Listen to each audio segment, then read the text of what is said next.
Car shopping, confusing, dealer price, list price, invoice, all those terms. Here's all you need to know. New or used car, you can save $3,000 off your MSRP. TrueCar.com.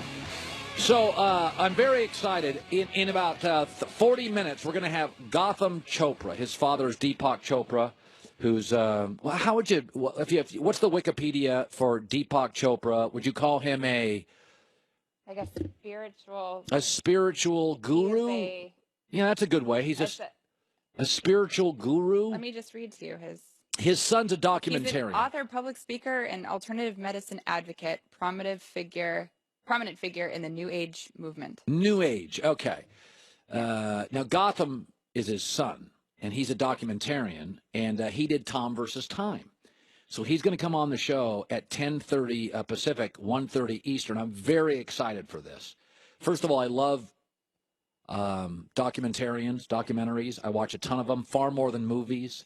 If I go to my on-demand, the first thing I always go to is documentaries. I did this weekend. And not that I don't like movies, but there's about 5 movies a year I feel I got to watch. There's a dozen documentaries to 2 dozen I'll watch over the course of a year. So he did Tom versus Time. And there was a moment in the final Tom versus Time that Albert Breer mentioned yesterday. Let me show you Tom versus Time. And again, the director, Gotham Chopra, will be on the show in 45 minutes. This was a key moment, saying very, very much with just a word. Here's his wife. These last 2 years have been very challenging for him in so many ways. And I think he just want, he tells me, I love it so much and I just want to go to work and feel appreciated and have fun. I want to go to work and feel appreciated, meaning I don't feel appreciated as the greatest quarterback ever. That was incredibly telling. Albert Breer covers the Patriots in the league for Monday Morning Quarterback, alluded to this yesterday on our show. The one thing that Bill Belichick has to do, he has to repair the relationship with Tom Brady. I'm sure you guys saw the end of Tom versus Time. He had full editorial control over that. If they had fixed it in the last couple of weeks, he could have gone to Gotham Chopra and said, you know what, take the part with Giselle saying he wants to feel appreciated. Take that out of there. We don't need that in there. That's still in there. That means the problem between Brady and Belichick isn't fixed yet. And I'm not saying they need to go out and have beers together after games. I'm not saying they need to go to dinner during the week. But they need to get their relationship level again. Okay. If you're hanging out with your buddies, okay, you got a buddy of yours, and you're hanging out. At one point he says, God, I'd just like to go home and feel appreciated. What he's saying is, I go home and don't feel appreciated. Like, that's not a little thing in that documentary. And again, Brady had full editorial control, reportedly. He could have taken that out. He wanted that in. And I've said this, Belichick feels a little bit like Bobby Knight. Historian, brilliant, legendary, iconic, amazing history.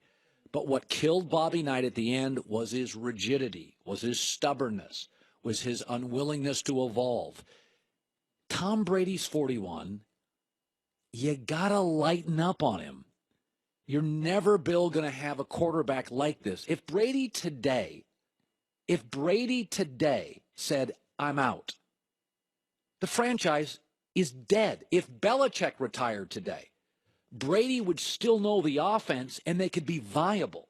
If you ever wonder who's more valuable, ask yourself, Brady retires this morning. New England's done. They're done. Belichick retires this morning.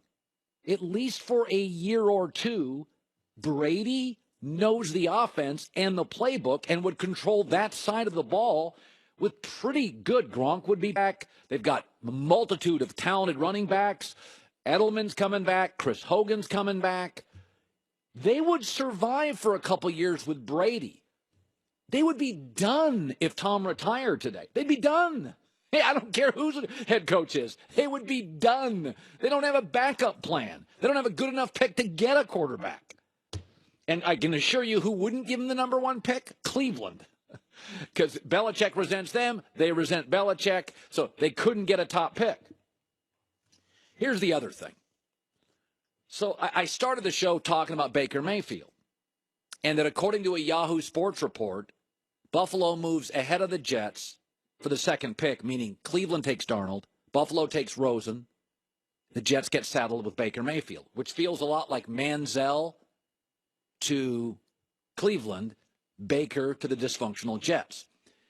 But a lot of you are saying, I hear all these comparisons about, Baker and Manziel and Breeze and Russell Wilson. It's so funny. All the Baker fanboys want you to compare him to Russell and Drew Brees, but they're outraged if you compare him to Johnny Manziel. Here's the thing. If you're a smaller quarterback, you have to be more athletic because you're going to be running for your life, A. You can't take the hits of a Cam or a Big Ben. Even Cam and Big Ben are falling apart. Here's what's interesting about the quarterback comparison. I'll give you all the small guys. Russell, Breeze, Manziel, Baker. Nobody's talking about how average an athlete Baker Mayfield is. 40-yard dash, hand size, vertical, 20-yard shuttle. Last, tied for last. So if I line up the smaller guys, and smaller guys have to be more athletic. By the way, forget Michael Vick. I could put Michael Vick up. Look at the 40-yard dash and vertical of the dynamic Michael Vick and Baker Mayfield.